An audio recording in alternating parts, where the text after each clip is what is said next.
मुफ्ती तकी उस्मानी साहब को खपल किताब इस्लाम और हमारी जिंदगी के वाक़या बयानी आगा फरमाई कि यो बादशाह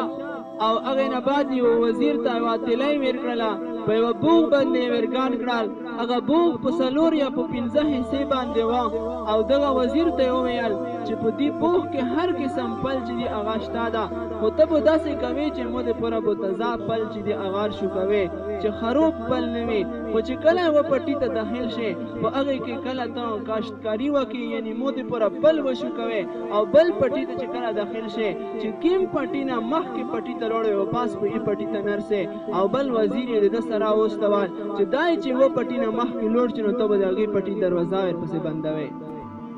نو د هغه نه بعد دغه کس روان و چې و پټي ته ورننوتل چارو طرف آلې دورې وکتل نو ده سوچ وکاڼه چې بادشاه سلامت چونکې لوی مقام ده چې کله زه دته ښه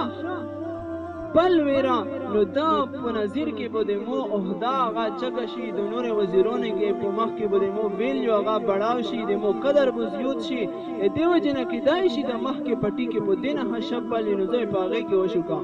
نو علي دور یې وکتل په هغې پټي باندې مخکې تېر شال هغه سټ ته وزیر دویم کس چې پسې روان و هغې دروازه ورپسې بند کړه چې کله دویم پټي کې علي دور یې وکتل نو بیا هغه خیالات هغه سوچ هغه فکر هغه وهم ورسي چې کیدای شي په مخکې پټي کې په دې نه هم ششتا پل وي بیا مخکې پټي ته لوړل نو هغه وزیر دویم پټی ورپسې بند کړ داسې روان ده چې کله دا اخري پټي ته داخل شال نو هغه ټول پټی چې کوم د پلې نه هغه بالکل وچ وه یو